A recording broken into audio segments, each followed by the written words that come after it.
الحمدللہ الحمدللہ وحدہ لا شریک لہ والصلاة والسلام علی من لا نبی بعدہ وعلی آلہ واصحابہ الذین اوفوا عہدہ۔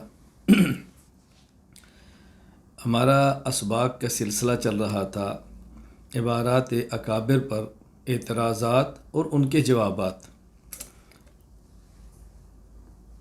سلطان القلم حضرت مولانا مناظر احسن گیلانی رحمہ اللہ تعالی، وفات 1375 ہجری، سمان قاسمی میں تحریر فرماتے ہیں کہ بانی دیوبند مولوی قاسم نانوتوی رحمہ اللہ نے ایام طفلی میں خواب میں دیکھا تھا کہ میں اللہ تعالیٰ کی گود میں بیٹھا ہوا ہوں۔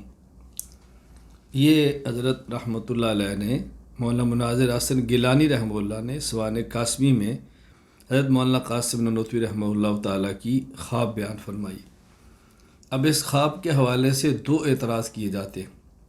ایک اعتراض یہ ہے کہ یہ اللہ تعالیٰ کے لیے جسم کو ثابت کر رہے ہیں کہ اللہ تعالیٰ کو خواب میں دیکھا کہ اس کی گود میں بیٹھا ہوں، تو گود میں تب بیٹھے گا جب اللہ تعالیٰ کا جسم ہوگا، تو یہ اللہ تعالیٰ کا جسم ثابت کر رہے ہیں۔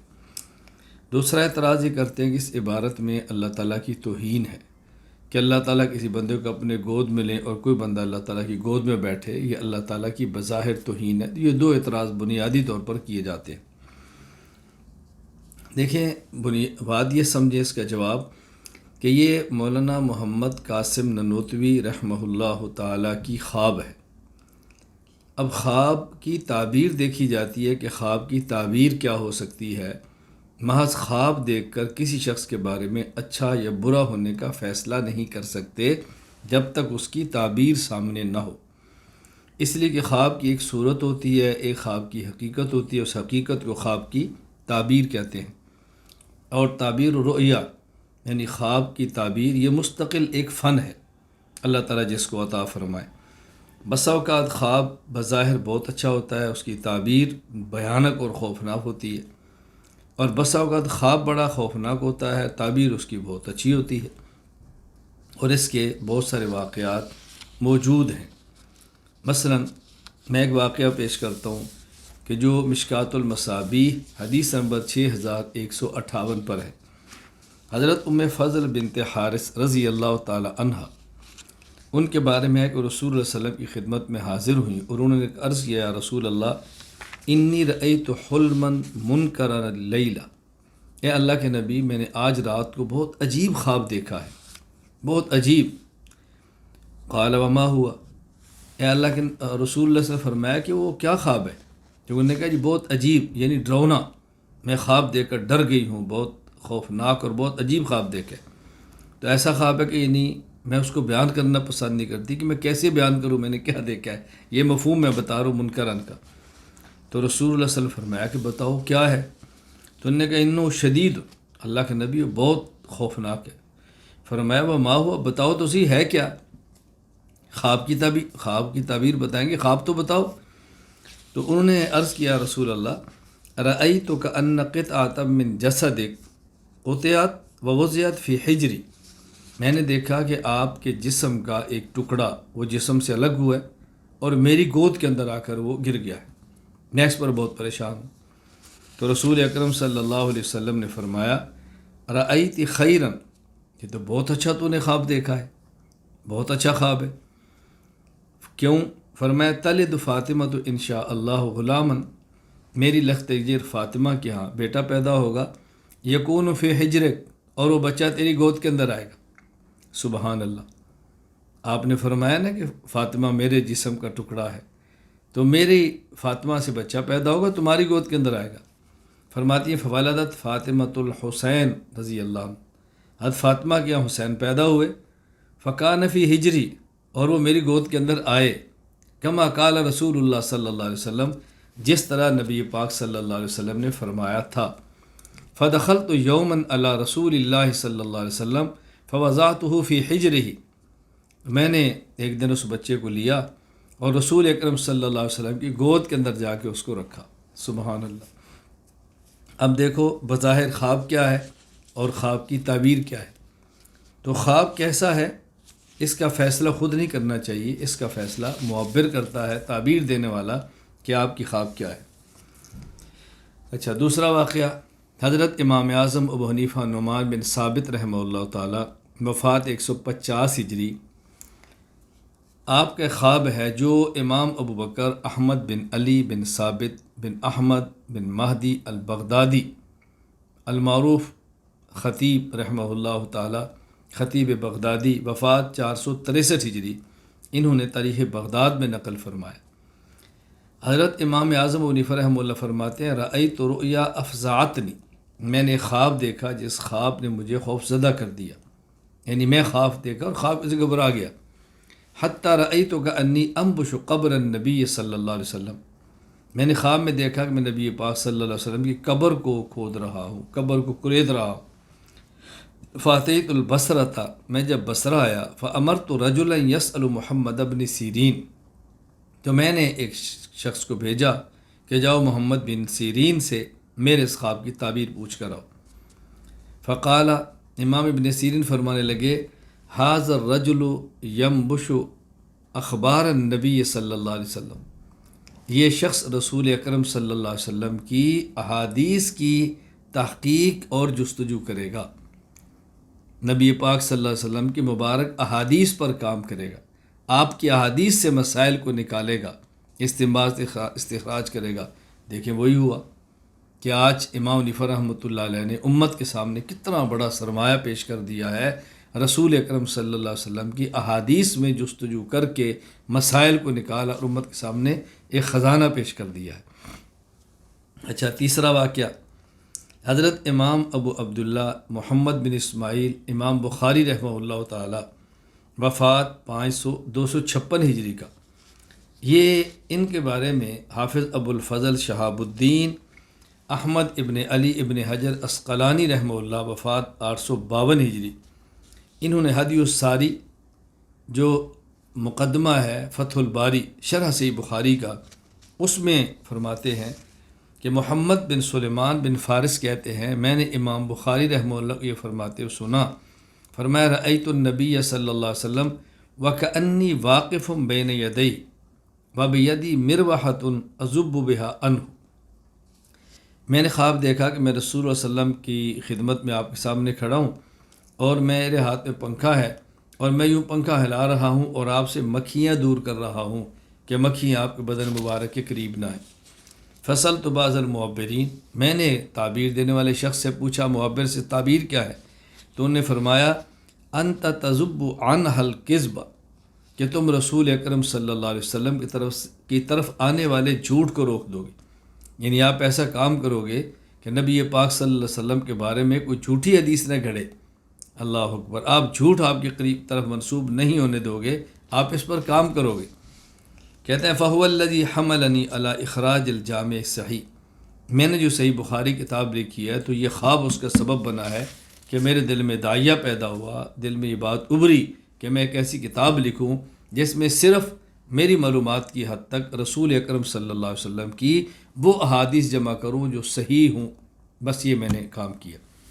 اب دیکھو، یا میں نے 3 خوابیں آپ کی خدمت میں بیان کی ہیں، اور یہ 3 خوابیں ایسی ہیں کہ خواب اور ہے اور تعبیر اور ہے۔ اب حضرت مولانا محمد قاسم ننوتوی رحمہ اللہ نے خواب دیکھی ہے تو یہ دیکھنا چاہیے اس خواب کی تعبیر کیا ہے۔ چنانچہ مشہور معبر علامہ عبد الغنی بن اسماعیل بن عبد الغنی نابلسی رحمہ اللہ تعالی، وفات 1143 ہجری، آپ نے کتاب تحریر فرمائی تعطیر الانام فی تعبیر المنام، اس میں فرماتے ہیں وَمَن رَأَى أَنَّهُ يُعَانِقُهُ او يقبل عضو من اعضائه او يقبل عضو من اعضائه فاز بالاجر الذي يطلبه، اگر کوئی شخص خواب میں دیکھے کہ وہ اللہ تعالیٰ سے معانقہ کر رہا ہے، اللہ تعالیٰ کے گلے مل رہا ہے، یا خواب میں دیکھے کہ وہ اللہ تعالیٰ کے اعضاء میں سے کسی عضو کو بوسہ دے رہا ہے، تو اس کی تعبیر یہ ہوگی جس کام میں یہ لگا ہے اس کام کے اندر اس کو کامیابی ملے گی۔ دیکھو، خواب الگ ہے، تعبیر الگ ہے۔ کوئی بھی نہیں کہتا کہ اس نے خواب دیکھی تو جسم ثابت کیا، کوئی بھی نہیں کہتا اللہ کی توہین کر رہا ہے، خواب ہے نا، تو خواب کی تعبیر دیکھی جائے گی۔ علامہ عبد الغنی بن اسماعیل بن عبد الغنی نابلسی رحمہ اللہ تعالی، وفات 1143 ہجری، تعطیر الانام فی تعبیر المنام میں مزید لکھتے ہیں وَمَن رَآ كَأَنَّهُ صَارَ الْحَقَّ سُبْحَانَهُ وَتَعَالَى اهْتَدَىٰ إِلَى الصِّرَاطِ الْمُسْتَقِيمِ، جس شخص نے خواب میں دیکھا کہ گویا خود خدا بن گیا ہے، اس نے خواب میں دیکھا کہ میں خدا ہوں، تو اس کی تعبیر کیا ہے؟ اس کو صراط مستقیم کی طرف رہنمائی ملے گی، وہ صراط مستقیم پہ چلے گا۔ اب دیکھو خواب کیا اور خواب کی تعبیر۔ اب حضرت مولانا قاسم نانوتوی رحمہ اللہ نے بھی خواب میں یہی دیکھا کہ وہ اللہ تعالیٰ کی خود کو گود میں بیٹھے ہیں، تو تعبیر کیا ہے؟ حضرت نانوتوی رحمۃ اللہ علیہ دین کے کام میں مشغول ہوئے اور اس میں اللہ تعالیٰ نے ان کو ایسی کامیابی عطا فرمائی کہ آپ کے فیوض علوم دنیا میں پھیل گئے، چار دانگ عالم کے اندر پھیل گئے۔ یہ خواب کی تعبیر ہے۔ ابھی سبق میں آنے سے پہلے میری آج ملاقات تھی معروف حنفی محدث عالم شیخ محمد عوامہ دامت برکاتہم سے، ان سے بڑی تفصیل سے گفتگو ہوئی، ان نے مجھے اجازت حدیث بھی عطا فرمائی، حضرت کے بیٹے دکتور محی الدین سے بڑی تفصیلی بات ہوئی، تو ان نے مجھے ایک کتاب دکھائی ڈاکٹر محی الدین حضرت کے صاحبزادے نے، کہا یہ حضرت مولانا محمد قاسم نانوتوی رحمہ اللہ کے حوالے سے 14 سال قبل یہاں ترکی استنبول کے اندر ایک جلسہ ہوا تھا، اور اس پر یہ جو میرے مضامین ہیں یہ میں نے اس کے اندر مرتب کیا، ذرا دیکھیں۔ اب آپ اندازہ فرمائیں، کوئی جلسہ ساؤتھ افریقہ منعقد ہو رہا ہے، کوئی یہاں پہ منعقد ہو رہا ہے، کوئی کسی اور مقام پہ ہو رہا ہے، یہ ایک عرب عالم ہے اور وہ یہ کام کر رہے ہیں۔ میں نے تو ایک واقعہ بیان کیا ہے، تو نانوتوی رحمہ اللہ کے علوم دیکھے دنیا میں کیسے پھیل گئے، تو خواب کی تعبیر دیکھی جاتی ہے کہ اس خواب کی تعبیر کیا ہے، اس کو بہت اچھی طرح سمجھنے کی کوشش فرمائیں۔ مجھے خواب اور اس کی تعبیر پر واقعہ یاد آیا کہ ایک شخص تھا اور اس کا پیر بدعتی تھا، بدعتی پیر سے مرید ہو گیا، تو یہ بدعت اور سنت کو نہیں سمجھتا تھا، جاہل آدمی تھا۔ ایک دن اس نے اپنے پیر صاحب سے کہا کہ میں نے رات خواب دیکھی ہے اور خواب میں دیکھتا ہوں کہ آپ اللہ اکبر، اس نے کہا میں رات خواب کے اندر دیکھتا ہوں کہ میں خواب میں میری انگلیوں پر پخانہ لگا ہوا ہے اور آپ کی انگلیوں کے اوپر شہد لگا ہوا ہے، اندازہ فرمائیں۔ کہا فرم بالکل تم دنیا کے کتے ہو، تم نے پخانے کے اندر ہی جانا ہے۔ کہا جی ذرا خواب پوری دیکھ لیں، پوری بات سن لیں۔ تو ہاں بتاؤ۔ کہا جی پوری خواب یہ ہے کہ آپ کی انگلیوں پر شہد ہے، میری انگلیوں پر پخانہ ہے، میری انگلیاں آپ چاٹ رہے ہیں اور آپ کی انگلیاں میں چاٹ رہا ہوں۔ اب پیر صاحب ہوش ٹھکانے ہوئے، مقصد کیا تھا؟ بات تو بڑی واضح تھی کہ یہ شخص دین کے لیے آ رہا ہے اور یہ دین حاصل کرنے کے لیے آ رہا ہے، شریعت کی وجہ سے آ رہا ہے، اور یہ شخص اس کے دنیا حاصل کر رہا ہے، اس کی انگلیاں چاٹ رہا ہے کہ نجاست ہے، غلاظت ہے، اور یہ شاید چاٹ رہا ہے کیوں؟ اس لیے کہ یہ دین کی وجہ سے محبت کر رہا ہے، تو اس کا تعلق ہے ان سے دین کی وجہ سے، اور ان کا تعلق ہے ان سے دنیا کی وجہ سے۔ تو خواب اور خواب کی تعبیر کو دیکھنا ضروری ہے، ورنہ بات سمجھ نہیں آ سکتی۔ اچھا، اسی طرح مجھے ایک واقعہ یاد آ گیا کہ 3 آدمی تھے، ایک یہودی، ایک عیسائی اور ایک مسلمان، اکٹھے سفر کر رہے تھے۔ راستے میں ایک بستی پہ گزر ہوا، رات کا وقت تھا، وہاں رک کے تو ان نے کھانے کے لیے کہا، تو ایک بوڑھی خاتون کے پاس کچھ کھیر تھی ایک پلیٹ میں، اس نے وہ دے دی، کہا یہ میرے پاس ہے، آپ اس کو کھا لو۔ اب ان تینوں نے آپس میں مشورہ کیا سو جائیں، ایک پلیٹ ہے، تینوں کھائیں گے، تھوڑی سی کھیر ہے، کچھ نہیں بنے گا، تو رات دیکھیں کہ اس کو خواب آتی ہے، جس کا خواب سب سے اچھا ہوگا ساری پلیٹ وہی کھا لے گا۔ یہ مشورہ کر کے سو گئے۔ اب صبح اٹھے تو کہا جی اپنی خواب بیان کریں۔ یہودی نے کہا کہ خواب کے اندر میرے نبی موسیٰ علیہ السلام تشریف لائے اور مجھے انہوں نے فرمایا کہ آؤ تمہیں میں سیر کراتا ہوں۔ مجھے کوہ طور دکھایا، کہتا یا میں اللہ سے بات کرتا تھا۔ مجھے وہ پتھر دکھایا جہاں زمزم، جہاں آپ نے اپنا عصا مبارک پھینکا اور 12 چشمے نکلے، اور وہ دریا دکھایا جہاں آپ نے عصا مارا اور اس کے 12 رستے بن گئے۔ یوں اس نے اپنی پوری خواب کی جھوٹی داستان سنا دی۔ عیسائی نے کہا کہ میں نے رات کو خواب دیکھا ہے، اور میں نے خواب میں دیکھا کہ حضرت عیسیٰ علیہ السلام میرے نبی ہے، اور مجھے فرمایا آؤ میں تمہیں سیر کراؤں۔ مجھے وہ جگہ دکھائی جہاں ان کی پیدائش ہوئی تھی، پھر مجھے وہ جگہ دکھائی انہوں نے جہاں سے وہ چھپے ہوئے تھے، اور یہودیوں نے ان کو گرفتار کیا اور سولی پر چڑھایا۔ جو اس نے جھوٹ گڑا ہوا تھا وہ اس نے من گھڑت بات سنا دی۔ اس کے بعد مسلمان کی باری ہے، تو خواب سنا۔ تو ہر ایک تو جھوٹی خواب گھڑ رہا تھا نا کھیر کھانے کے لیے۔ تو اس نے کہا میں خواب میں سویا ہوا تھا، تو خواب کے اندر میرے نبی آئے، تو مجھے انہوں نے فرمایا کہ وہ یہودی تھا، اس کو موسیٰ علیہ السلام سیر کرانے کے لیے لے گئے ہیں، اور یہ عیسائی تھا، اس کو عیسیٰ علیہ السلام سیر کے لیے گئے ہیں، تو اٹھو اور بیٹا کھیر کھا لے۔ میں اٹھ کے کھیر کھا لی ہے بس۔ اب دیکھو اس نے اپنی خواب گڑھ لی۔ تو میں یہ ویسے آپ کو مزاح کے لیے بات سنا رہا ہوں، میرا مقصد یہ ہے کہ نورۃ رحمہ اللہ کا خواب ہے، تو خواب کے لیے پھر یہ دیکھتے ہیں کہ اس خواب کی تعبیر کیا ہے، یہ بہت ضروری ہے۔ جب تک آپ خواب اور اس کی تعبیر نہیں سمجھیں گے تو یہ اعتراضات تو اسی طرح پھر باقی رہ جائیں گے۔ تو کسی بھی خواب کے لیے اس خواب کی تعبیر کو سمجھنا ضروری ہے، وگرنہ اشکالات کبھی بھی ختم نہیں ہوں گے۔ حضرت مولانا محمد قاسم ننوتوی رحمہ اللہ تعالیٰ نے کچھ اشعار فرمائے ہیں، اور اشعار کیا ہیں؟ آپ کا پورا قصیدہ ہے، اس قصیدے کے میں 2 شعر پڑھتا ہوں۔ حضرت فرماتے ہیں امیدیں لاکھوں ہیں لیکن بڑی امید ہے یہ کہ ہو سگانے مدینہ میں میرا نام شمار۔ سگ کہتے ہیں کتے کو۔ میری بہت ساری امیدیں ہیں لیکن ایک بڑی امید یہ ہے کہ مدینہ کے کتوں میں میرا نام شمار ہو جائے۔ جیوں تو ساتھ سگانے حرم کے تیرے پھروں، مروں تو کھائیں مدینہ کے مجھ کو مور و مار۔ زندہ رہوں تو مدینہ کے کتوں کے ساتھ پھروں، اور جب مجھے موت آئے تو پھر مدینہ منورہ کے سانپ مجھے کھا جائیں، مدینہ منورہ کے جانور مجھے کھا لیں، مور و مار مجھے کھائیں۔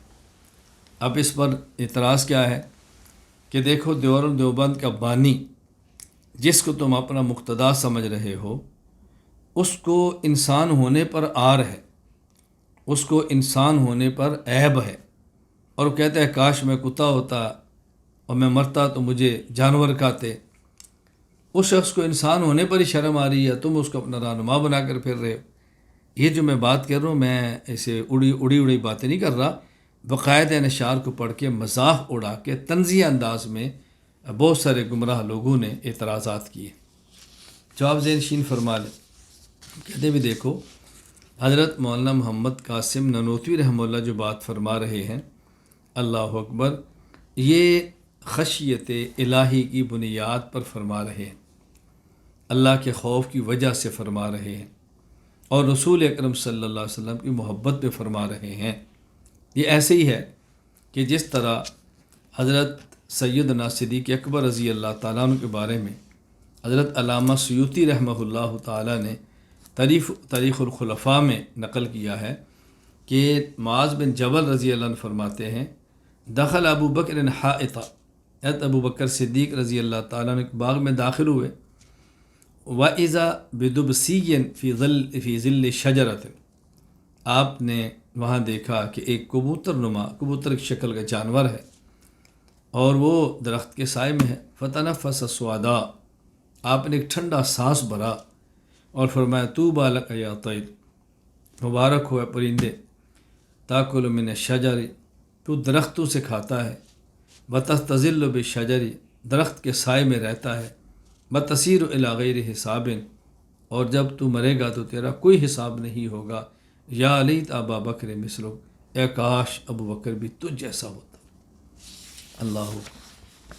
اور اسی طرح دوسرا واقعہ کنز العمال حدیث نمبر 35703، ضحاک بن مزاحم کہتے ہیں ابو بکر صدیق رضی اللہ تعالیٰ عنہ نے ایک چڑیا کو دیکھا، نظر الی عصفور، اور فرمایا طوبیٰ لک یا عصفور، اے چڑیا مبارک ہو، مبارک ہو، تأکل من الثمار، تو پھل کھاتی ہے، وتطیر فی الاشجار، درختوں میں اڑتی ہے، لا حساب علیک ولا عذاب، نہ تیرا قیامت کو حساب ہوگا نہ تجھے عذاب ہوگا۔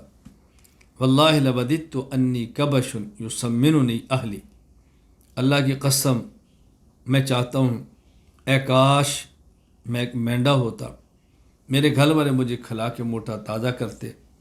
فیضا کن تو اعظم ما کن تو، جب میں خوب موٹا ہوتا تو اس کے بعد یذبحونی، یہ لوگ مجھے ذبح کرتے، فیجعلونی بعضی شواءً و بعضی قدیدًا، تو میرے ٹکڑے ٹکڑے کر دیتے، کچھ کا شوربہ بنا کر پیتے اور کچھ کا گوشت بھون کر کھاتے، پھر مجھے پخانہ بنا کر پھینک دیتے۔ وَإِنِّي لَمْ أَكُنْ خُلِقْتُ بَشَرٌ، اور میں انسان پیدا ہی نہ ہوتا۔ ظاہر ہے میرا حساب ہوگا۔ یہ صدیق اکبر جو بات فرما رہے ہیں تو ان کو انسان ہونے پر کوئی عار یا شرم نہیں تھی، بس اللہ کے خوف میں فرما رہے تھے۔ اسی طرح مولانا محمد قاسم ننوتوی رحمہ اللہ تعالی صدیقی ہیں نسب کے اعتبار سے، تو آپ نے جو بات فرمائی ہے یہ محبت رسول صلی اللہ علیہ وسلم اور خشیت الہی میں فرمائی ہے، یہ کوئی اشکال اور اعتراض کی بات ہرگز نہیں ہے۔ آگے چلتے ہیں۔ قطب الاقطاب امام ربانی حضرت مولانا رشید احمد گنگوہی نور اللہ مرقدہ، حضرت کا نام نسب مختصر تعارف، رشید احمد بن مولانا ہدایت احمد بن قاضی پیر بخش، 6 ذی القعدہ 1242 ہجری مطابق 1829 پیر کے دن سہارنپور کے قصبہ گنگوہ میں پیدا ہوئے۔ ننوتا بھی ضلع سہارنپور میں ہے اور گنگوہ بھی ضلع سہارنپور میں ہے۔ ابتدائی تعلیم گنگوہ سے حاصل کرنے کے بعد دہلی چلے گئے، علوم دینیہ کی تکمیل وہاں فرمائی۔ آپ کے مشہور اساتذہ مولانا مملوک علی، مولانا شاہ عبد الغنی، مولانا محمد تقی، مولانا عنایت رحمہ اللہ تعالی، اور آپ کے مشہور تلامذہ اور شاگرد شیخ الہند مولانا محمود حسن دیوبندی، مولانا محمد یحییٰ کاندلوی، مولانا اشرف علی تھانوی، مولانا حسین علی الوانی رحمہ اللہ تعالی، یہ آپ کے مشہور شاگرد ہیں۔ تصنیفات: نمبر 1 ہدایت الشیعہ، نمبر 2 زبدۃ المناسک، نمبر 3 سبیل الرشاد، نمبر 4 القطوف الدانیہ فی تحقیق الجماعت الثانیہ، نمبر 5 ہدایت المعتدی فی قراءۃ المقتدی، نمبر 6 اوسق العراء فی تحقیق الجمعۃ فی القراء، نمبر 7 رد الطغیان فی اوقاف القرآن، نمبر 8 الرأی النجیح فی عدد رکعات التراویح، نمبر 9 الحق السریع فی اثبات التراویح، نمبر 10 فتاوی میلاد عرس، نمبر 11 لطائف رشیدیہ، نمبر 12 امداد السلوک، نمبر 13 تصفیۃ القلوب، یہ اردو ترجمہ ہے ضیاء القلوب کا، اور آپ کی نمبر 14 فتاوی رشیدیہ تو بہت معروف ہے۔ حضرت حاجی امداد اللہ مہاجر مکی رحمہ اللہ تعالیٰ سے آپ کو خلافت حاصل تھی۔ وفات 9 جمادی الاخری 1323 ہجری بمطابق 11 اگست 1905 عیسوی۔ حضرت مولانا گنگوہی رحمہ اللہ تعالیٰ بہت بڑے انسان تھے، بڑے لوگوں پر اعتراض بھی زیادہ کیے جاتے ہیں، یہ کوئی نئی بات نہیں ہے۔ حضرت گنگوہی رحمہ اللہ پر ایک اعتراض ہے کہ حضرت گنگوہی رحمہ اللہ فرماتے ہیں کہ اللہ تعالیٰ جھوٹ بولتا ہے، اور اڑایا جاتا ہے کہ یہ بات فتاوی رشیدیہ میں۔ جواب دیکھو، یہ حضرت گنگوہی رحمہ اللہ پر محض الزام، افتراء، دجل اور فریب ہے حضرت کی ذات کے بارے میں۔ حضرت نے کہیں یہ بات ارشاد نہیں فرمائی، جو کہتا ہے وہ بالکل جھوٹ بولتا ہے، بلکہ حقیقت یہ ہے کہ فتاوی رشیدیہ میں حضرت کا فتویٰ موجود ہے۔ آپ نے فرمایا ذات پاک حق جل جلالہ، ذات پاک حق جل جلالہ کی پاک و منزہ ہے اس سے کہ متصف بصفت کذب کیا جاوے، معاذ اللہ اس کے کلام میں ہرگز شائبہ کذب کا نہیں۔ قال اللہ تعالی فمن اصدق من اللہ قیلا، جو شخص حق تعالیٰ کی نسبت یہ عقیدہ رکھے یا زبان سے کہے وہ کذب بولتا ہے، وہ قطعاً کافر ہے، ملعون ہے، مخالف قرآن حدیث کا اور اجماع امت کا ہے، وہ ہرگز مومن نہیں۔ ہم نے کتنی واضح بات فرمائی ہے، اس کے باوجود یہ الزام لگانا یہ بہت بڑا دھوکہ اور بہت بڑا جھوٹ ہے۔ اصل بات کیا ہے کہ یہ کس بنیاد پر باتیں اڑائی جاتی ہیں؟ ہمارے ایک عقیدہ ہے عموم قدرت باری تعالیٰ اور تنزیہ باری تعالیٰ کا۔ عموم قدرت باری تعالیٰ کا مطلب کیا ہے کہ اصل مسئلے کا عنوان یہ ہے عموم قدرت باری تعالیٰ۔ عموم قدرت باری تعالیٰ کا معنی کیا ہے کہ اللہ تعالیٰ اپنے وعدے کے خلاف کرنے پر قادر ہے یا نہیں، یعنی اللہ تعالیٰ کا وعدہ ہے کہ وہ مومن کو جنت میں داخل فرمائیں گے، تو کیا وہ اس بات پر قادر ہے کہ مومن کو کبھی جنت میں داخل نہ کرے بلکہ ہمیشہ جہنم میں رکھے؟ اسی طرح اللہ تعالیٰ کی طرف سے یہ وعدہ ہے اور کفار کے لیے وعید ہے کہ کفار کو اللہ تعالیٰ جہنم میں داخل کریں گے اور کسی کافر کو ایک سیکنڈ کے لیے بھی جنت میں داخل نہیں کریں گے، جہنم ہی میں رہے گا کافر۔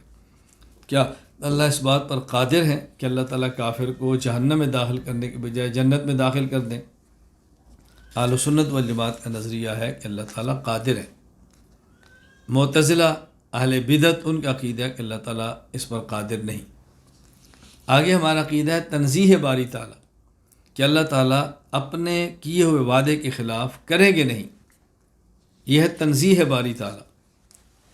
ایک یہ ہے کہ اللہ تعالیٰ نے اعلان فرما دیا کہ کافر کو جہنم ہی میں داخل کریں گے، اب اس کے خلاف کرنے پر قادر ہیں کہ کافر کو جہنم میں داخل نہ کریں بلکہ جنت میں داخل کر دیں، لیکن اللہ تعالیٰ ایسا کبھی نہیں کریں گے کہ کافر کو جہنم میں داخل کرنے کے بجائے جنت میں داخل کر دیں۔ تو اپنے وعدے کے خلاف کرنے پر قادر ہیں، یہ ہے عموم قدرت باری تعالیٰ۔ اپنے وعدے کے خلاف نہیں کریں گے، یہ ہے تنزیہ باری تعالیٰ کہ اللہ تعالیٰ اپنے وعدے خلاف کرنے سے پاک ہیں کہ ایسا کریں گے نہیں۔ اب دیکھ کتنا واضح عنوان ہے۔ ہوا کیا کہ عنوان تھا عموم قدرت باری تعالیٰ، اور اہل بدعت نے اس کا نام رکھ دیا امکان کذب، کہ اللہ تعالیٰ جھوٹ بول سکتا ہے یا نہیں۔ جب ہم نے کہا اللہ تعالیٰ اپنے کیے ہوئے وعدے کے خلاف کرنے پر قادر ہے، انہوں نے اس کا عنوان رکھا کہ یہ لوگ کہتے ہیں کہ اللہ تعالیٰ جھوٹ بولنے پر قادر ہے، اللہ سے جھوٹ ممکن ہے، تو عموم باری تعالیٰ کا عنوان امکان کذب رکھ دیا اور اس عنوان پر ایک الزامات رکھ دیے، جبکہ اس کا حقیقت کے ساتھ کوئی بھی تعلق نہیں۔ میں سمجھانے کے لیے ایک مثال دیتا ہوں کہ جب ہندوستان تقسیم ہوا، بنگلہ دیش، پاکستان، ہندوستان، اس وقت تو ہندوستان اور پاکستان بنا، پاکستان کے دو حصے بن گئے، ایک مشرقی پاکستان، ایک مغربی پاکستان۔ بنگلہ دیش مغربی پاکستان ہے اور نہ مشرقی پاکستان، اور ہمارا جو پاکستان ہے اس کو مشرقی پاکستان کہتے ہیں، اس کے دو حصے بنے۔ تو ہندوستان کو تقسیم کیا گیا۔ اس وقت ہمارے بہت سارے اکابر اس بات کے قائل بھی تھے، داعی بھی تھے، اور وہ فرماتے تھے کہ ہندوستان کو تقسیم نہیں کرنا چاہیے، تقسیم کرنے کے نقصانات ہیں، متحد ہندوستان کے فوائد ہیں۔ اور بعض رات ہمارے اس بات پر تھے کہ نہیں، ہندوستان کو تقسیم ہو جانا چاہیے۔ تو اب عنوان یہ تھا کہ تقسیم ہند ہو یا تقسیم ہند نہ ہو، لیکن جو لوگ علماء دیوبند کے مخالف ہیں انہوں نے یہ الزام پاکستان میں یہ لگانا شروع کیا کہ علماء دیوبند یہ بات کہتے تھے کہ پاکستان کو نہیں بننا چاہیے، تو یہ پاکستان بننے کے مخالف تھے، اور اب یہ پاکستان میں کس منہ سے رہ رہے ہیں۔ تو دیکھو، عنوان یہ نہیں تھا کہ پاکستان بننا چاہیے کہ نہیں، اصل یہ تھا کہ ہند کو تقسیم ہونا چاہیے کہ نہیں۔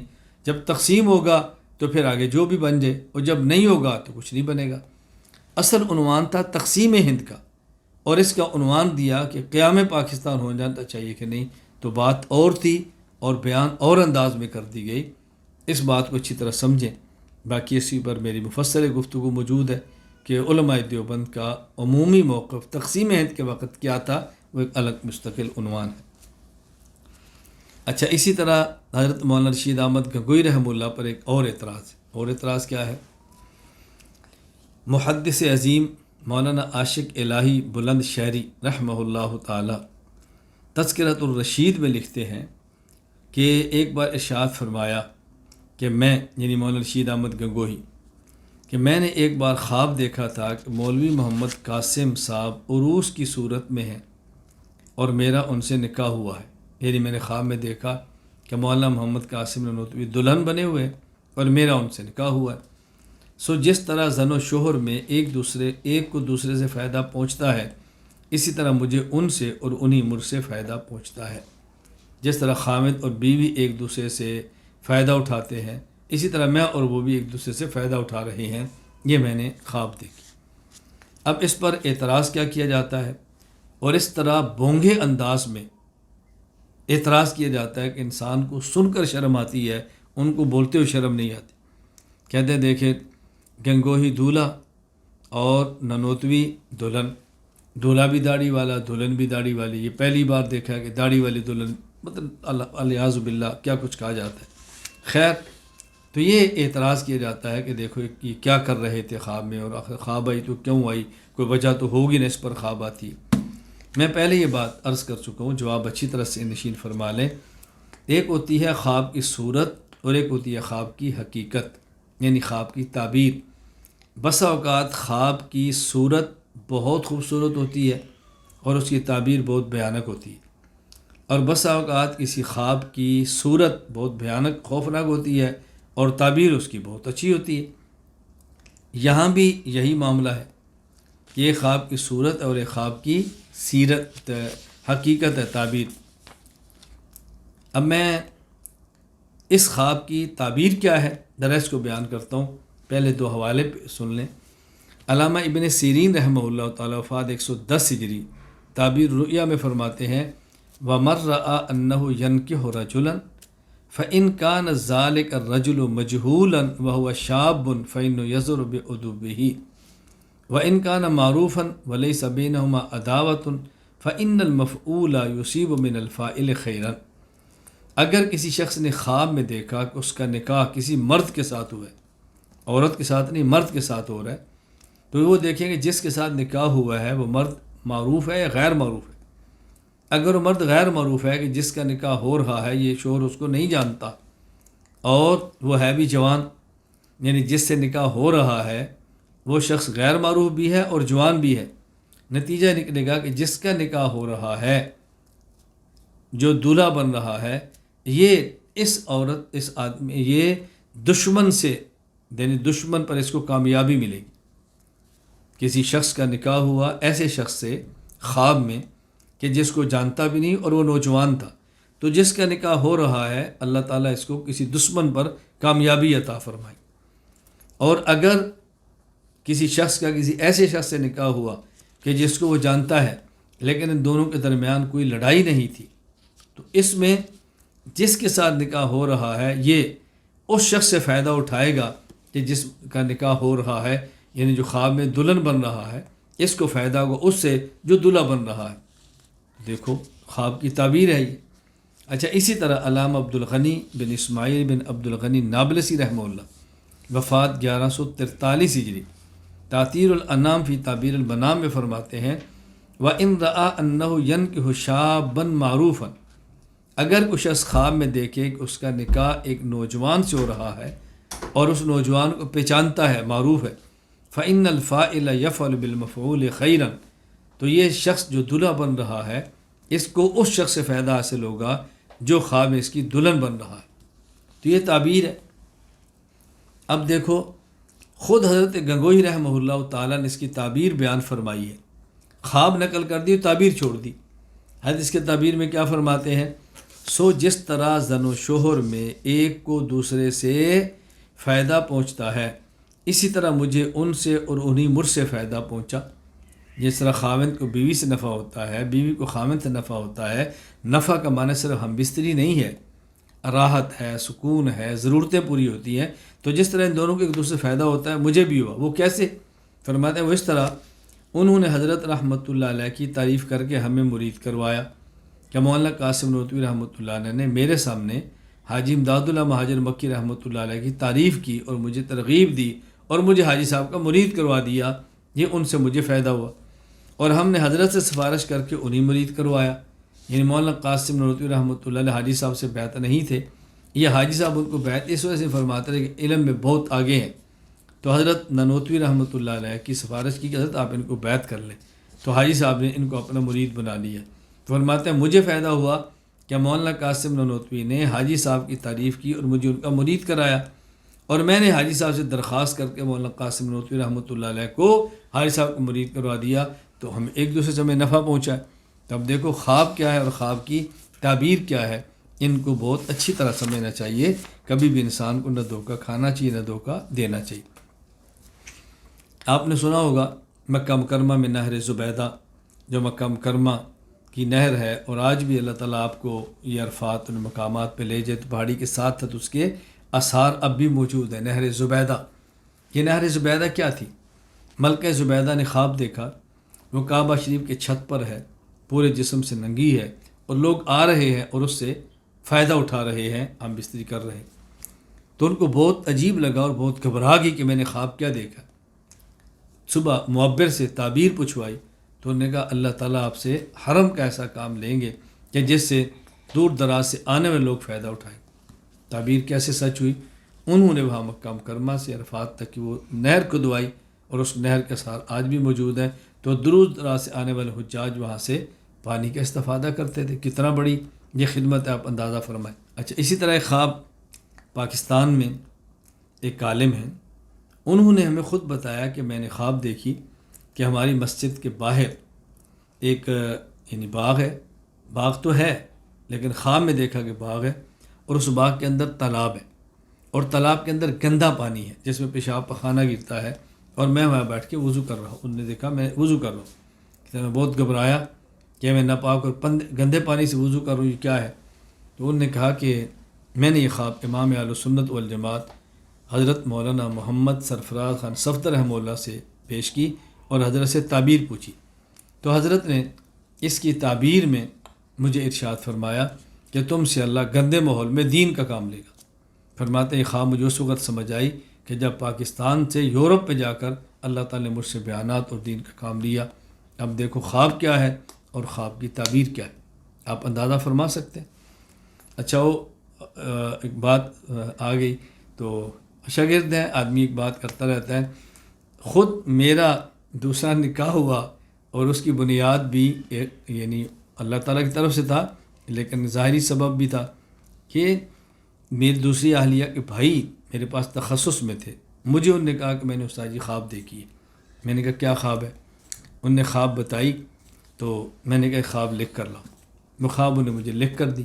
جب لکھی تو میں نے اس میں جواب لکھ دیا کہ آپ کی ہمشیرہ سے میرا نکاح ہوگا. میں نے دستخط کی، اس کے حوالے کر دی.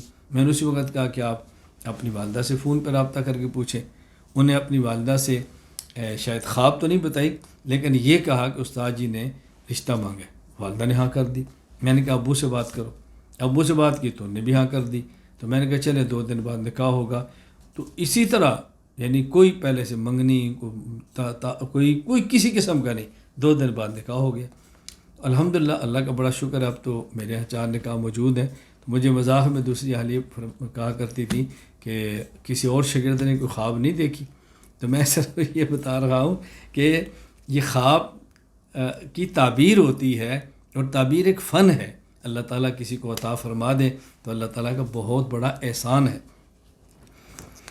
میں ایک خواب بیان کرتا ہوں جو میرے پاس تحریر میں موجود ہے، لکھی ہوئی موجود ہے. اس کی تعبیر امام اہل سنت والجماعت حضرت شیخ خان صفدر رحمہ اللہ تعالیٰ کے مبارک ہاتھوں سے تعبیر لکھی ہوئی موجود ہے. اور 2 خوابیں، ایک تو غالباً یعنی یہ 2001 یا 2 کی بات ہے غالباً، بہت پرانی. میں نے خواب دیکھی اور شیخ سرفراز رحمہ اللہ خدمت میں نے خواب بھیجی.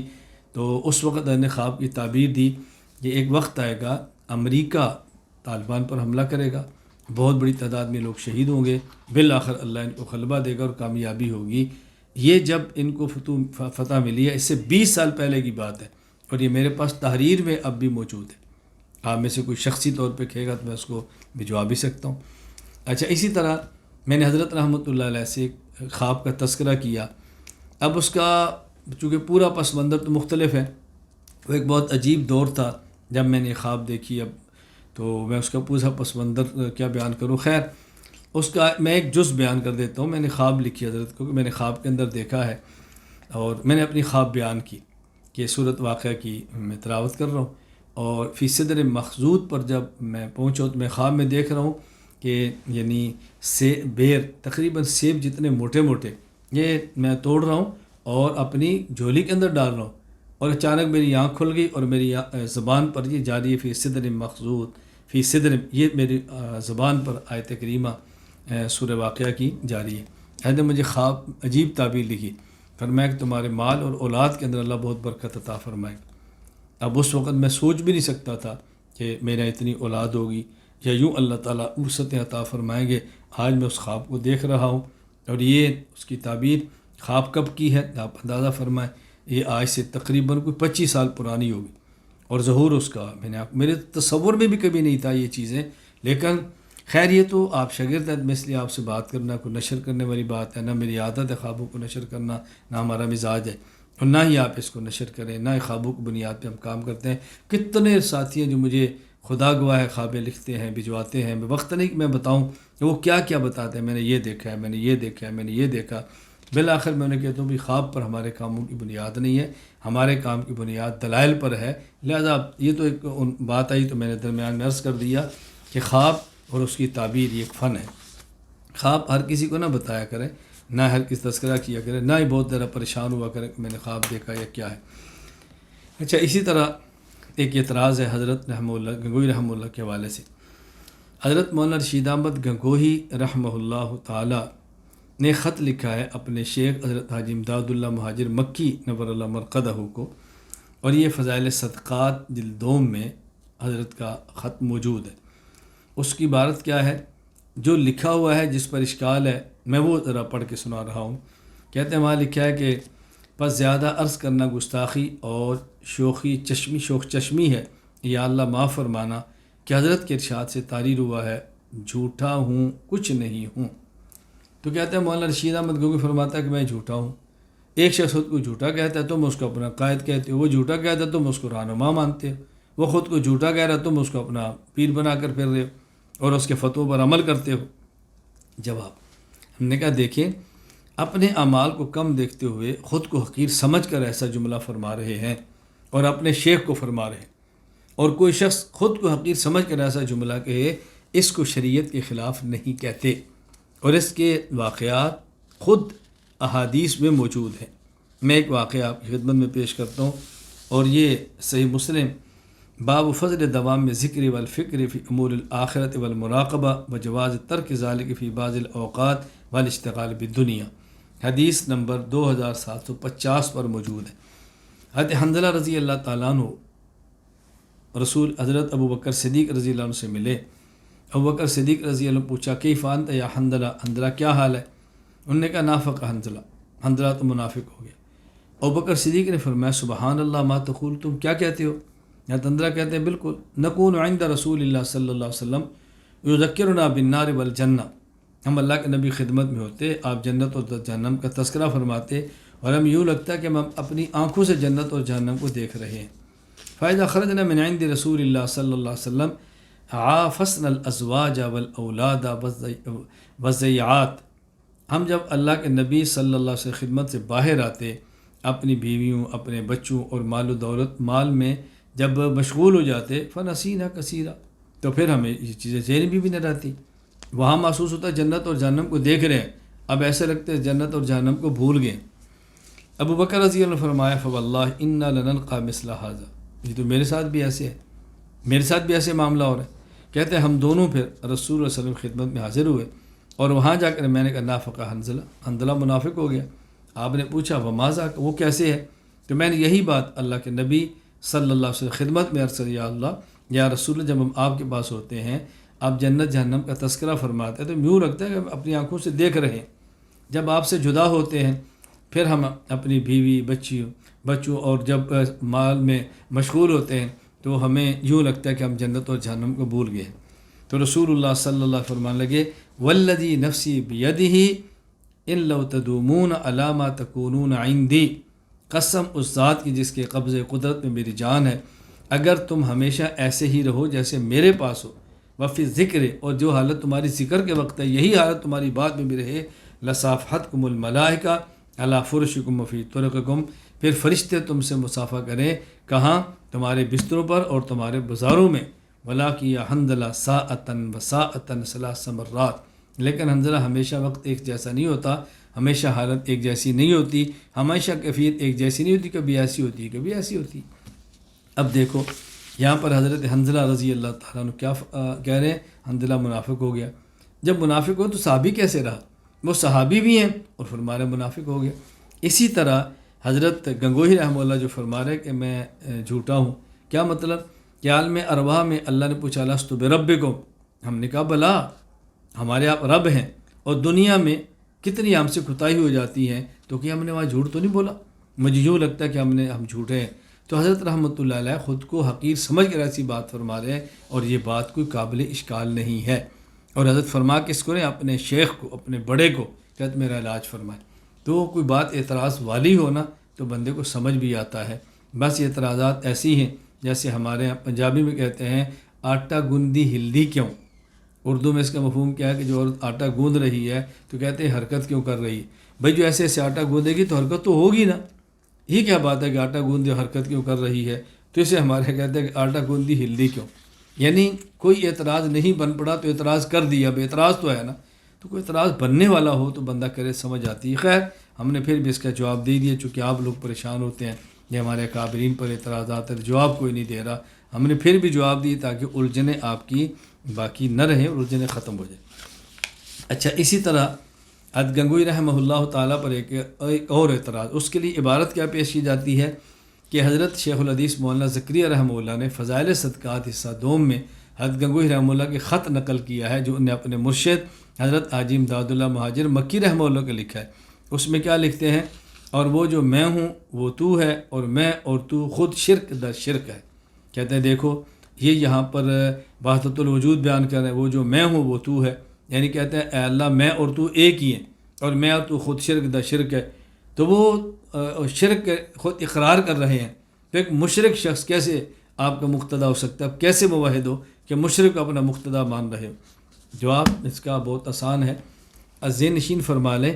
ہم کہتے ہیں کہ حضرت رحمۃ اللہ علیہ کے خطوط پر مشتمل ایک کتاب ہے مکاتیب رشیدیہ، جس میں گنگوئی رحمہ اللہ کے خطوط کو جمع کیا گیا ہے، اس میں یہ عبارت نہیں ہے، اور حضرت شیخ نے فضائل صدقات میں عبارت مکاتیب رشیدیہ سے لی ہے، تو یہ عبارت یوں نہیں ہے بلکہ کاتب نے غلط لکھا ہے اور غلط چھپ گیا ہے، اور اب فضائل صدقات کے جدید نسخوں میں اس کی تصحیح کر دی گئی ہے۔ وہاں کیا لکھا ہوا ہے؟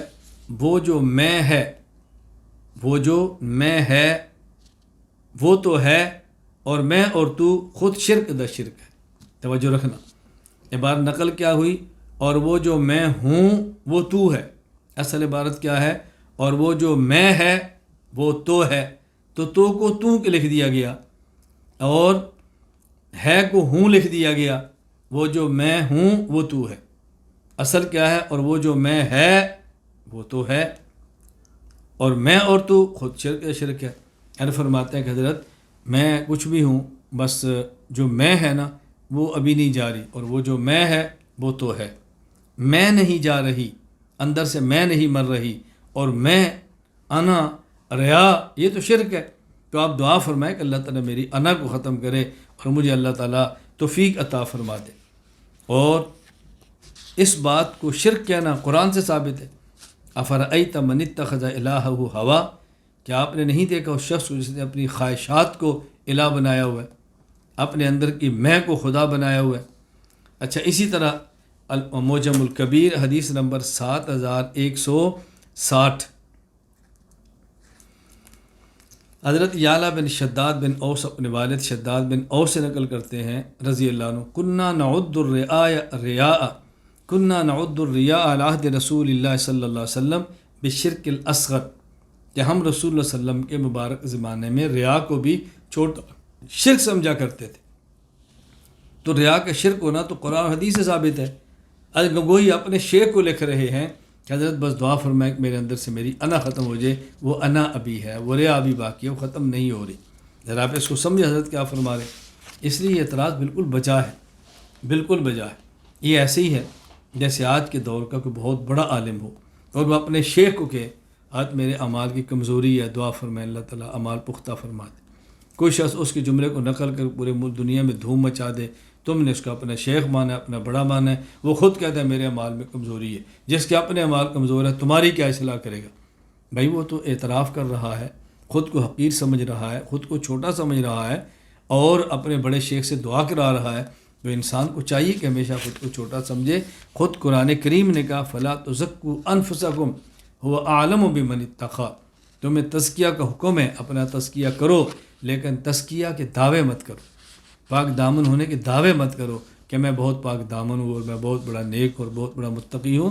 یہ دعوے نہ کرو. یہ بات تو قرآن کریم کے اندر موجود ہے.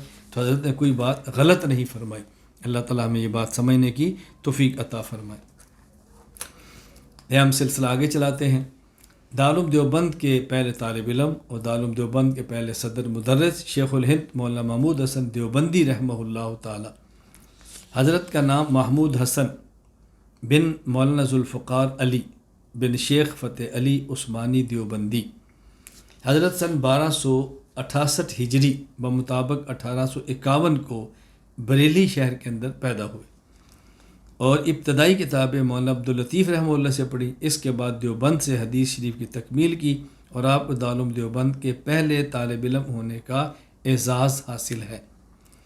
آپ کے مشہور اساتذہ حضرت مولانا محمد قاسم ننوتوی رحمہ اللہ تعالی، مولانا محمد یعقوب ننوتوی رحمہ اللہ تعالی، مولانا رشید احمد گنگوہی رحمہ اللہ تعالی، اور آپ کے مشہور تلامذہ اور شاگرد علامہ انور شاہ کشمیری، مولانا اشرف علی تھانوی، مولانا شبیر احمد عثمانی، مولانا حسین احمد مدنی، مولانا کفایت اللہ دہلوی، مولانا اعزاز علی. یہ آپ کے مشہور تلامذہ ہیں.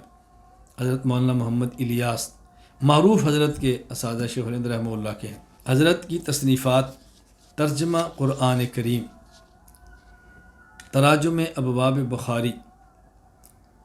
نمبر 1 ترجمہ قرآن کریم.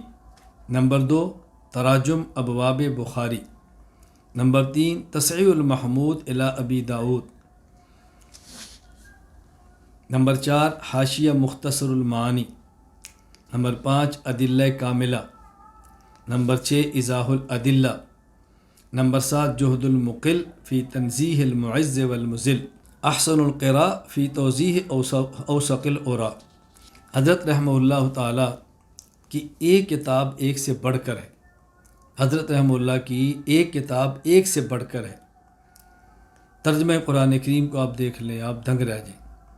رد فرق باطلہ پہ دیکھ کے آپ دنگ رہ جائیں. حضرت شیخ الہند رحمہ اللہ تعالیٰ پر مستقل میرا مقالہ بھی ہے، مستقل سیمینار کے اندر میری گفتگو بھی ہے، آپ اس کو سماعت فرما لیں. شیخ الہند رحمہ اللہ تعالیٰ بہت لاجواب قسم کے انسان تھے. میں کبھی کہا کرتا ہوں کہ مختصر لفظوں میں یہ کہا جائے تو بہتر ہوگا کہ شیخ الہند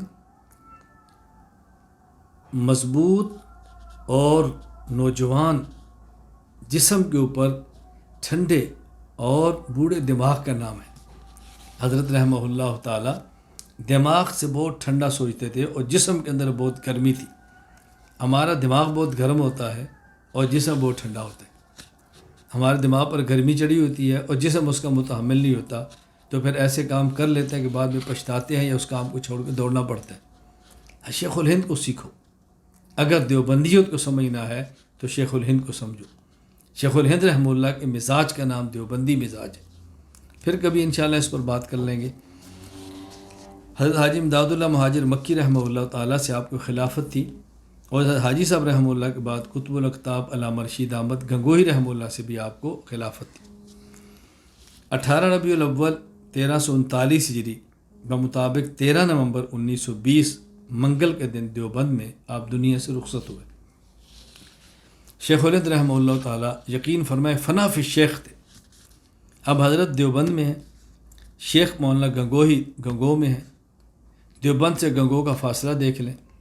سال ہر سال تک حضرت شیخ الہند کا معمول یہ تھا کہ عصر کی نماز کے بعد جمعرات کو چلنا، عشاء کو گنگو پہنچنا، اور جمعہ کے دن عصر کے بعد گنگو سے چلنا اور عشاء کو دیوبند پہنچنا، سال ہر سال، اور پیدل جانا. آپ اندازہ فرمائیں کس قدر اپنے شیخ سے عقیدت اور اپنے شیخ سے عظمت ہوگی. اللہ ہمیں بات سمجھنے کی توفیق عطا فرمائے. آج ہی ایک شخص کا ہندوستان سے میسیج آیا، شاید میری گفتگو سن بھی رہا ہو، تو میں نے اس کو واپسی کال کر کے ڈانٹا کیوں؟ کچھ دن پہلے ان کا مجھے میسیج آیا. میری یہ خوبی ہے یا خامی ہے، آپ ہی فیصلہ کریں گے کہ میں ہر کسی کے میسیج کے جواب دے دیتا ہوں. میسج آیا، میں نے ان کو جواب دیا، کچھ بات کی میں نے اس کا کہہ دیے جو انہوں نے پوچھا۔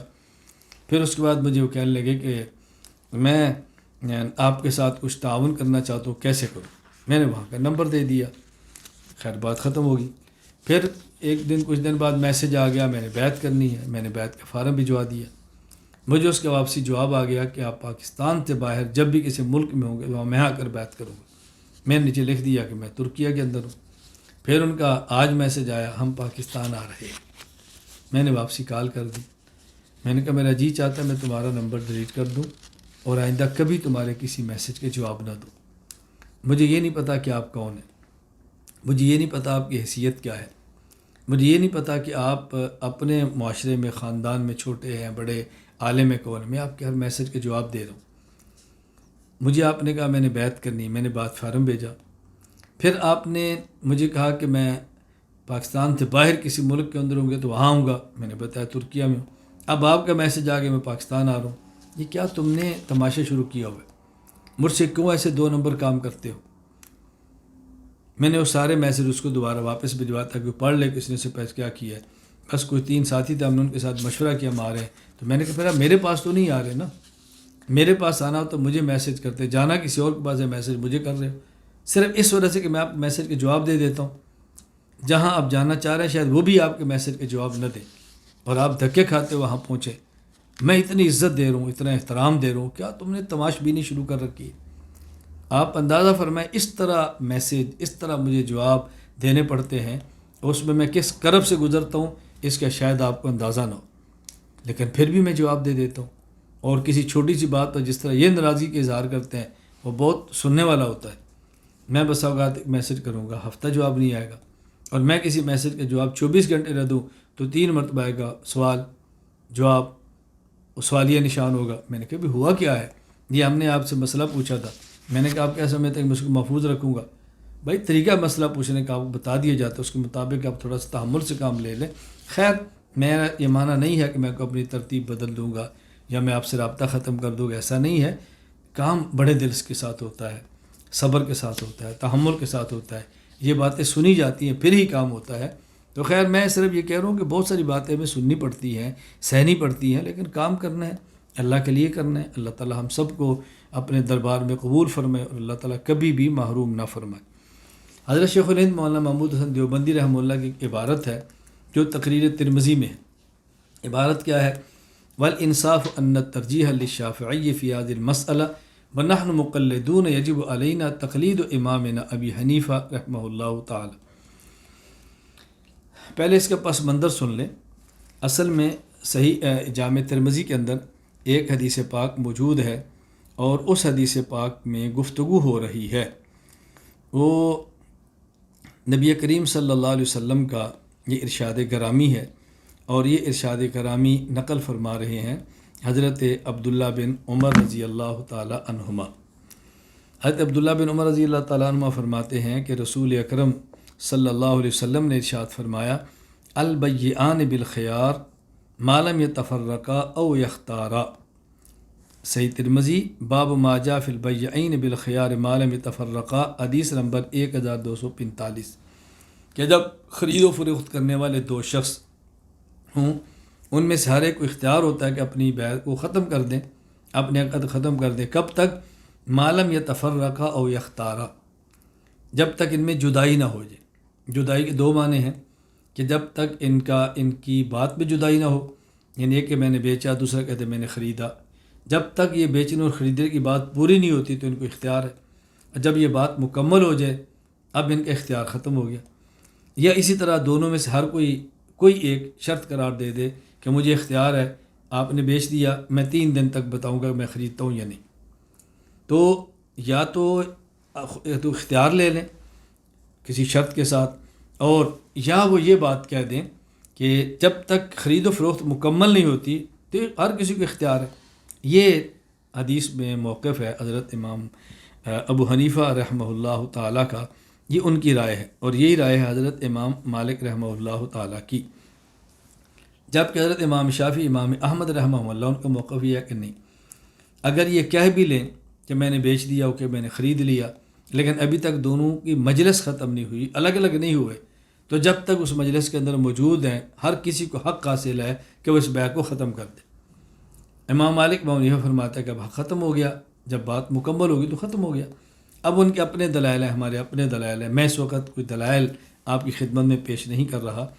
تو اس میں ایک موقف امام حنیفہ رحمہ اللہ امام مالک کا ہے، وہ کیا کہ جب تک ایک شخص یہ نہیں کہتا کہ میں نے بیچ دیا اور دوسرا کہتا ہے میں نے خرید لیا، جب تک یہ بات مکمل نہیں ہوتی تب تک اختیار ہے کہ بیع ختم کر لیں، اور جب ان کی بات مکمل ہوگی اب اختیار ختم ہو گیا۔ قرآن کریم کا حکم ہے یا ایھا الذین آمنوا اوفوا بالعقود، جب تم نے وعدہ کیا، عقد کیا تو اس کو پورا کرو۔ اب اگر کوئی شخص اس کو توڑتا ہے تو گویا عقد کو توڑ رہا ہے، وہ گناہ کر رہا ہے۔ وہ امام شافعی رحمہ اللہ فرماتے ہیں نہیں، اس کا مطلب یہ ہے کہ جب تک یہ دونوں ایک مجلس کے اندر موجود ہیں اور تب تک یہ بیع ختم کرنا چاہے تو کر سکتے ہیں، اور جب مجلس الگ ہو جائے اب ان کو اختیار ختم ہو گیا۔ یعنی اگر کوئی ختم کرتا ہے تو اس کی مہربانی ہے، نہیں کرتا تو اس کو اختیار ہے کہ نہ ختم کرے۔ تو ایک رائے امام حنیفہ کی ہے اس تفرق سے مراد تفرق بالاقوال ہے، ایک رائے امام شافعی کی ہے کہ اس سے مراد تفرق بالابدان ہے۔ حضرت شیخ الہند رحمۃ اللہ علیہ فرماتے ہیں میری اپنی رائے یہ ہے بل انصاف ان ترجیح لشافی فی هذه المسئلہ کہ معلوم یہ تفرقہ جب تک جدائی نہیں ہوتی۔ امام حنیفہ فرماتے ہیں مراد تفرق بالاقوال ہے کہ دونوں کی بات مکمل نہیں ہوتی۔ امام شافعی فرماتے ہیں مراد تفرق بالابدان ہے کہ جب تک دونوں اس مجلس سے الگ نہیں ہوتے تب تک اختیار ہے۔ حضرت شیخ الہند فرماتا ہے کہ میری رائے میں انصاف کی بات یہ ہے کہ امام شافعی رحمہ اللہ کی رائے کو ترجیح ہے، ونحن مقلدون، لیکن ہم مقلد ہیں، ہمارے امام حنیفہ کی تقلید واجب ہے، لہٰذا میں امام حنیفہ رحمہ اللہ کی رائے کو اختیار کرتا ہوں۔ اب اس پر لوگ اشکال یہ کرتے ہیں کہ دیکھو یہ ہے تقلید جامد، یہ ہے شرک، یہ ہے پتھر کی طرح تقلید کہ بابا جی کہہ بھی رہے ہیں کہ امام شافعی کی بات ٹھیک ہے، کہتے ہیں میں ماننا پھر بھی نہیں کیونکہ میں مقلد ابو حنیفہ کا ہوں، تو یہ تقلید کے اندر ٹھیک بات کو بھی چھوڑ دیتے ہیں۔ تو اس طرح بہت بھونڈے انداز میں ایک اعتراض کیا جاتا ہے۔ اب اس کا جواب اچھی طرح سماعت فرما لیں۔ حضرت شیخ الہند رحمۃ اللہ جو بات سمجھانا چاہتے ہیں اس بات کا حق حاصل کیا ہے، اس حدیث پاک میں مال میں تفرقہ کے دو مطلب ہیں، ایک ہے بات پورا ہونا اور ایک ہے دونوں کا اس مجلس سے اٹھ جانا۔ بات پوری ہو گئی، تفرق بالاقوال اپنی اپنی بات کہہ دی، ایک ہے تفرق بالابدان کہ اس مجلس سے الگ ہو گئی۔ تو یہ جو حضرت امام شافعی رحمہ اللہ کا اجتہاد ہے تفرق بالابدان والا کہ جدائی جب تک نہ ہو تب تک اختیار ہے، میری رائے یہ ہے کہ امام شافعی رحمہ اللہ کا اجتہاد برحق ہے، لیکن یہ جو میں کہہ رہا ہوں کہ میری رائے ہے یہ بھی میرا اجتہاد ہے نا، اور ہر کسی کے اجتہاد کے اندر خطا بھی ہے اور ہر کسی کے اجتہاد کے اندر ثواب اور درست بات کا احتمال بھی ہے۔ تو ایک طرف اجتہاد امام حنیفہ رحمہ اللہ کا ہے اور ایک طرف اجتہاد امام شافعی رحمہ اللہ کا ہے، اور میں امام شافعی کی رائے کو بہتر کہہ رہا ہوں اپنے اجتہاد کی بنیاد پر۔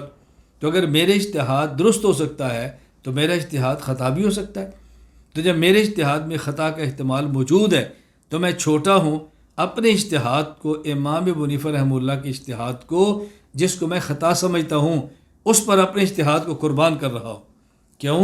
اگر امام حنیفہ رحمہ اللہ کے اجتہاد میں میری رائے میں خطا ہے تو یہ بھی ہو سکتا ہے وہ درست ہو، تو میں اپنی رائے کو 100% تو درست نہیں کہہ سکتا، لہذا میں اپنے اجتہاد کو جس میں خطا کا احتمال موجود ہے ابو حنیفہ رحمہ اللہ کے اجتہاد پر قربان کرتا ہوں، اگرچہ میرے اجتہاد میں خطا ہے لیکن میرا بھی تو اجتہاد ہی ہے نا۔ کتنی بہترین بات فرمائی ہے، اس کو سمجھنے کی کوشش کریں۔ اور جب انسان اجتہاد کرتا ہے اور مجتہد کا اجتہاد درست ہوتا ہے تو اس میں 2 اجر ہوتا ہے، اور جب مجتہد کے اجتہاد میں خطا ہے تو پھر 1 اجر ہوتا ہے۔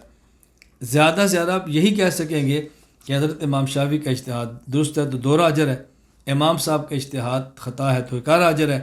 تو دوہرے اجر کو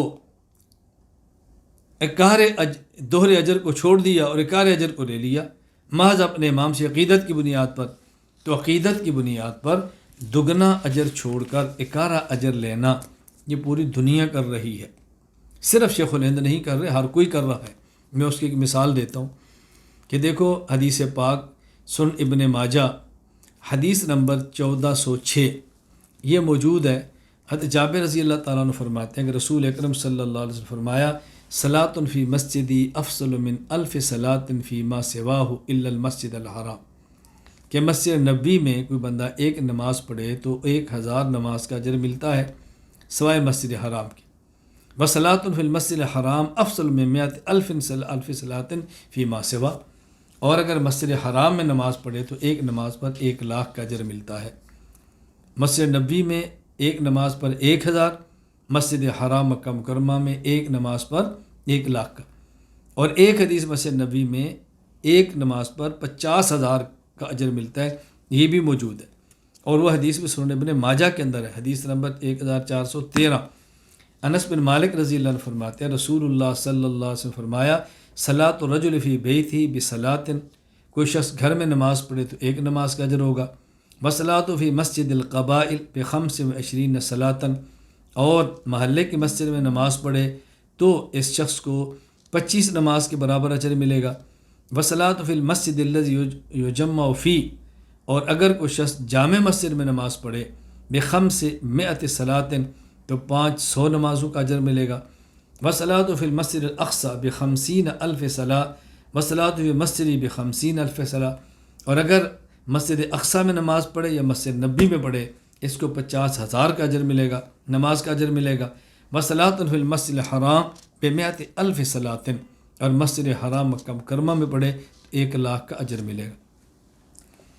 تو مسجد حرام میں نماز پڑھنے کا اجر مکہ مکرمہ میں ایک نماز پر 1,00,000، مسجد نبی میں نماز پڑھنے کا اجر یا 1,000 یا دوسری روایت 50,000. اب کوئی شخص آپ ایسا بتا سکتے ہیں کہ وہ دور سے سفر کر کے آئے اور مکہ مکرمہ جائے اور مکہ مکرمہ سے عمرہ کر کے واپس چلا جائے اور مدینہ منورہ نہ آئے؟ کوئی بتا سکتے ہیں آپ؟ ہرگز نہیں. تو سوال یہ ہے کہ مسجد حرام میں تو نماز کا اجر مل رہا ہے 1,00,000 کا، اور مسجد نبی میں مل رہا ہے 1,000 کا یا 50,000 کا. تو یہ 1,00,000 کے اجر کو چھوڑ کر 1,000 یا 50,000 کی نماز کا اجر لینے کے لیے مدینہ منورہ کیوں جا رہا ہے؟ اس کی وجہ سوائے عقیدت کے اور کیا ہو سکتی ہے کہ 1,00,000 نماز کا اجر چھوڑ کے 50,000 نماز کا اجر لے رہا ہے یا 1,000 والی نماز کا اجر لے رہا ہے عقیدت کی بنیاد پر. تو اگر شیخ الہند رحمہ اللہ عقیدت کی بنیاد پر اجران کو چھوڑ کر اجرن کو لے لیا، دوہرے اجر کو چھوڑ کر ایکار اجر کو لے لیا، تو بتائیں اس میں اعتراض کی بات کیا ہے؟ مجھے اس پر ایک واقعہ یاد آیا. حجت اللہ فی الارض رئیس المناظرین حضرت مولانا محمد امین اکاڑوی نور اللہ مرقدہ، حضرت اکاڑوی رحمہ اللہ مکہ مکرمہ سے مدینہ منورہ جا رہے تھے. حضرت گاڑی میں بس پہ بیٹھے تھے تو حضرت فرماتے تھے کہ ایک شخص میں نے دیکھا کہ اگلی سیٹ پر بیٹھا ہے اور عمرے والے شخص کو کہہ رہا ہے کہ دیکھو تم مکہ مکرمہ سے مدینہ منورہ جا رہے ہو تو جاتی دفعہ مسجد نبی کی نیت کرنا، قبر پاک اور روضہ پاک کی نیت نہ کرنا. حضرت فرماتے ہیں میں نے زور سے پیچھے سے کہا جھوٹ بول رہا ہے، تو مسجد نبی کی نیت کر اور قبر پاک کی نیت بھی کر، یا میں قبر پاک کی طرف جا رہا ہوں، رسول پاک صلی اللہ علیہ وسلم کے روضے کی زیارت کے نیت جا رہا ہوں. اس نے کہا جی کیوں؟ آپ نے فرمایا اچھا یہ بتاؤ کہ آپ کہاں سے آئے ہو؟ اس نے کہا جی پنجاب، پاکستان کے شہر کا نام لیا، پنجاب کے فلاں شہر سے. فرمایا کیوں آئے ہو؟ کہا جی عمرہ کرنے کے لیے. فرمایا عمرہ کیوں کر رہے ہو؟ کہا یہ سے اجر ملتا ہے، ثواب ملتا ہے. تو نے فرمایا جب تم اپنے گھر میں یا محلے میں نماز پڑھتے تھے تو تمہیں ثواب نہیں ملتا تھا؟ کہا جی وہاں نماز پڑھنے کا ثواب ملتا تھا لیکن تھوڑا ملتا تھا، اس لیے میں یہاں پر آیا ہوں. تو نے فرمایا مکہ مکرمہ میں نماز پڑھو تو کتنا اجر ملتا ہے؟ کہا جی ایک نماز پر 1,00,000 کا اجر. تو نے فرمایا مسجد نبی میں نماز پڑھو تو کتنا اجر ملتا ہے؟ کہتا جی ایک پر 1,000 کا اجر. تو حضرت فرمایا جب تو آیا اجر کے لیے تھا تو پھر مکہ مکرمہ میں رہتا، تو مکہ مکرمہ سے مسجد نبی مدینہ منورہ کیوں جا رہا ہے؟ کیسا عجیب آدمی ہے کہ تو نے اتنے پیسے خرچ کیے اجر زیادہ لینے کے لیے، اب مزید پیسے خرچ کر رہا ہے اجر کم لینے کے لیے. تو پھر وہاں پنجاب اپنے گھر میں ہی رہتا اور یہ پیسے کی ضرورت پہ لگا لیتا. اب اس کے پاس اس کا جواب نہیں تھا. تو میں نے فرمایا پتہ چلا کہ تم جب مکہ مکرمہ سے مدینہ منورہ جا رہے ہو صرف نمازوں کا اجر لینے کے لیے نہیں بلکہ کسی اور ذات کے لیے جا رہے ہو، اور وہ ذات مکہ مکرمہ میں نہیں بلکہ مدینہ منورہ میں ہے، اور وہ ذات حضرت محمد پاک صلی اللہ علیہ وسلم، اور مدینہ منورہ اپنی قبر مبارک، روضہ مبارک، حجر عائشہ کے اندر ہے، اس کے لیے جا رہے ہیں. تو یہ حضرت شیخ الہند پر کوئی ایسا اعتراض نہیں ہے کہ جو کیا جائے بے تکا اعتراض ہے.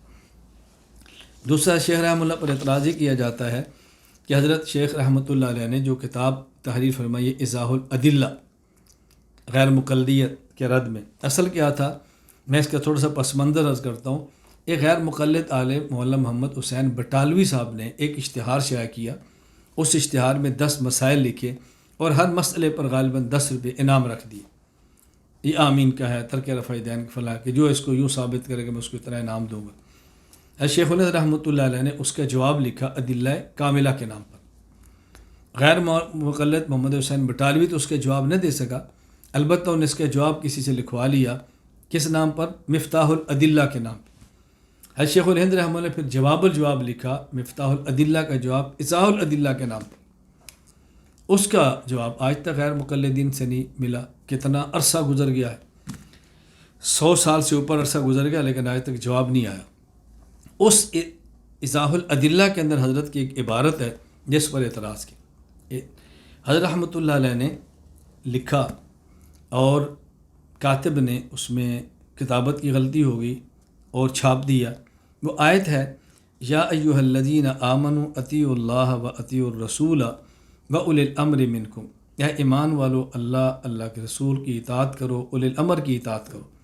فَإِن تَنَازَعْتُمْ فِي شَيْءٍ فَرُدُّوهُ إِلَى اللَّهِ وَالرَّسُولِ، اور جب تمہارا کسی مسئلے پر جھگڑا ہو جائے تو اللہ اور اللہ کے رسول کی طرف اپنے جھگڑے کو لوٹاؤ، ان سے فیصلہ لو، اگر تم اللہ اور اللہ کے قیامت کے دن پر ایمان لاتے ہو۔ اب وہاں لکھا گیا کیا؟ فَرُدُّوهُ إِلَى اللَّهِ وَالرَّسُولِ وَأُولِي الْأَمْرِ مِنْكُمْ۔ اب ظاہر ہے قرآن کریم کی آیت میں وَأُولِي الْأَمْرِ کا لفظ نہیں ہے، اور اِذَاءُ الْأَدِلَّةِ کے اندر وَأُولِي الْأَمْرِ مِنْكُمْ لکھا گیا۔ اچھا، وہ کتابت کی غلطی ہو گئی، وہ چھپ گیا، تو انہوں نے کہا دیکھا جی شیخ الہند نے، محمود الحسن دیوبندی نے تحریف کی ہے، قرآن کی آیت بدل دی اپنے موقف کے لیے، اپنے عقیدے کے لیے اور اپنے مذہب کے لیے، جبکہ یہی کتاب قدیمی کتب خانہ سے چھپی ہے اور اس میں ایک ضروری تنبیہ کے نام سے وضاحت کی گئی ہے کہ اس لفظ میں کتابت کی غلطی ہو گئی تھی، اور اصل آیت اتنی ہے فردوا الی اللہ والرسول، کتابت کی غلطی سے اولی الامر منکم کا اضافہ ہوا ہے۔ اب پتہ اعتراض کیا ہوا؟ اعتراف کر لیا گیا، مان لیا گیا بھی غلطی سے لکھا گیا ہے، یہ جان بوجھ اس کا اضافہ نہیں ہو، کتابت کی غلطی ہوئی ہے اور کاتب نے غلط لکھ دی ہے اور چھپ گئی ہے اور چھپ کر غلطی آ گئی۔ اب ظاہر ہے آئندہ ایڈیشن کو اس کو بدلیں گے نا، پہلے ایڈیشن کو دوبارہ دنیا سے لے کر تو نہیں بدل سکتے، اس کی وضاحت کر دی گئی ہے، لہٰذا اس اعتراض کی کوئی حقیقت نہیں۔ میں ایک مرتبہ سیالکوٹ سفر پر تھا، آج سے کافی سال پہلے کی بات ہے، کم از کم 15 سال گزر گئے ہوں گے، تو میرے کچھ دوست علماء تھے، میں اچانک وہاں گیا، مجھے دیکھ کر بہت خوش ہوئے، کہا جی آج ہمارے یہاں کچھ غیر مقلد نوجوان ہیں، تو انہوں نے کہا جی آپ ہمارے گھر آئے اور تقلید پر ہم نے بات کری، بہت اچھا ہوگا آج آپ آ گئے تو آپ بھی بات کریں۔ میں نے کہا دیکھو وہ صرف بات کرنے کے لیے نہیں بلا رہے، وہ مناظرے کے لیے بلا رہے، نہیں ہم ان کو جانتے ہیں، ہمارے بچے ہیں۔ میں نے کہا آپ کے بچے ہیں نا، میں اس کو آپ سے زیادہ سمجھتا ہوں، یہ میرا فن ہے۔ آپ جائیں گے، وہ اپنے مولوی کو بلائیں گے، کتابیں لے کر آئیں گے، تیاری کر کے آئیں گے، کیمرہ ساتھ ہوگا یا ان کے ساتھ کتابیں سسٹم پورا ہوگا، آپ بغیر تیاری کے جائیں گے، وہ آپ کی ریکارڈنگ شروع کرا دیں گے۔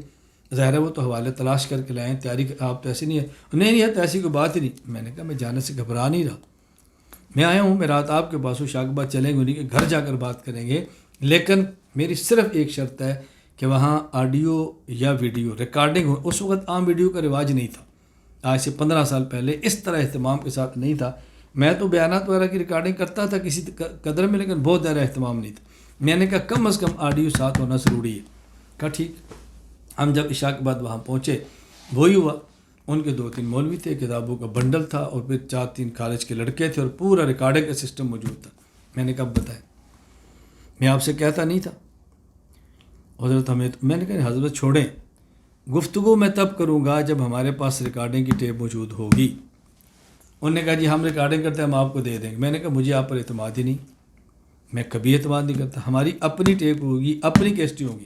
کہا جی اب کیا کریں؟ میں نے کہا کوئی دکان کھلواؤ، مجھ سے گفتگو کرانی ہے تو ریکارڈنگ ساتھ رکھنی ہے، وگرنہ میں نہیں کروں گا۔